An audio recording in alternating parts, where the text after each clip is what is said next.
It appears there is some unhappiness, but also some happiness, with the changes to the new tire model, NTM, that were introduced at the beginning of the current season.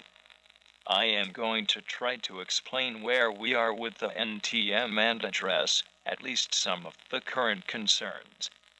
This will be a long post, but bear with me if you are interested.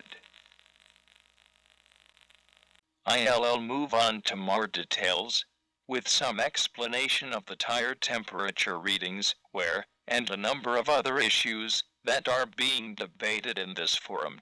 Tire temperature readings, these are a source of quite a bit of confusion. In real life, temperatures are taken as soon as possible after a car has rolled to a stop in the pits, sometimes after removal of the tire, by pushing a probe into the tread rubber, at 3 points across the tire, typically at 25%, left, 50%, middle, and 75%, right, of the way across the tread. Sometimes a team will take temperatures at the shoulders, edge of tread, to see if they are in danger of blistering the shoulder from running too much camber. These temperatures are taken at single points laterally on the tread. I refer to these temperature readings as carcass temperatures, because they represent the temperature a few millimeters into the tread rubber. In telemetry output, the readings are taken by infrared sensors, and so represent the surface temperatures of the tread, which can be quite a bit cooler or hotter, and the carcass temps. You might think I am just going down a rat hole and getting off topic. This is all related to what your tire's temps mean, though, so bear with me. A lot of energy is flowing around during this process. Heat is generated from rolling and sliding. Some of that heat is absorbed by the ground as it comes in contact with the tire surface.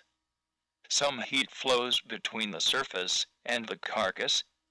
Some heat convects away into the air. Some of it radiates away, but not much.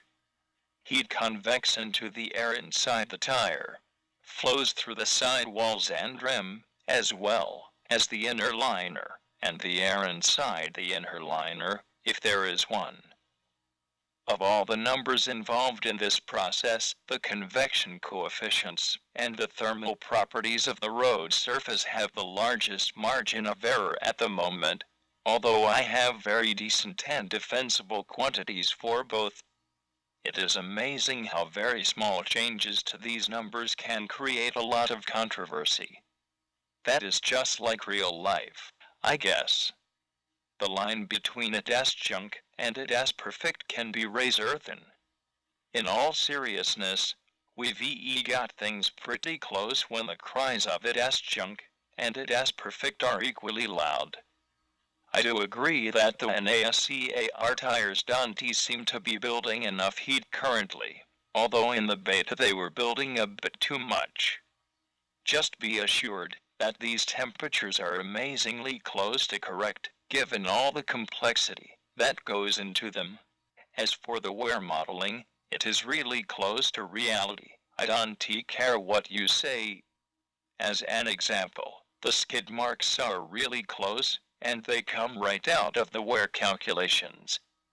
Okay, how dark a few microns the layer of rubber looks is not something I know directly, and I suspect the skid marks are a bit dim at the moment. I've seen some others say the same, but that is easy to change, so any subjective feedback is helpful there.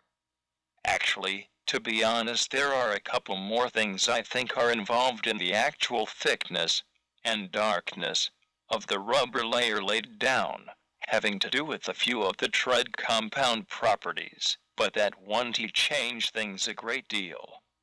More extensive track surface modeling will have the biggest effect. See below. Track surfaces.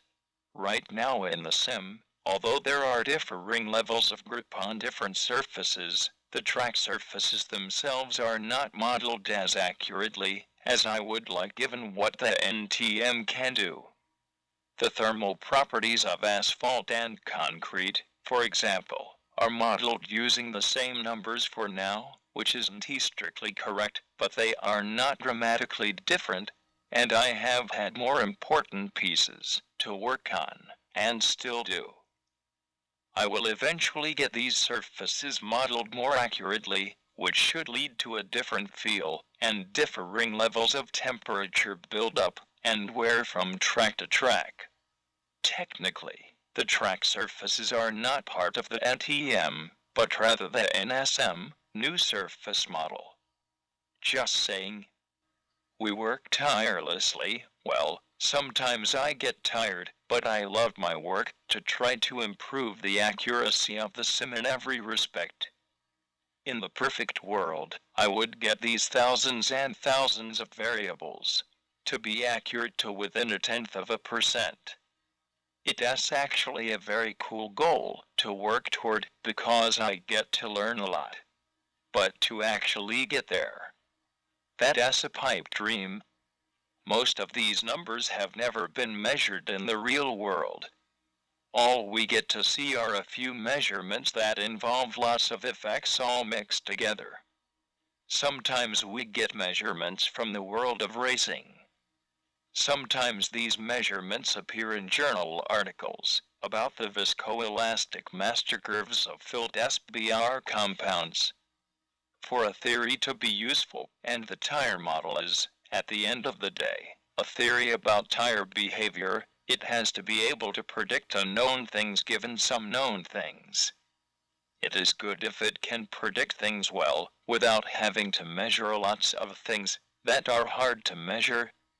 If you had a theory that could start with the bond dissociation energy of a carbon-carbon single bond, the weakest link in most polymers, which is about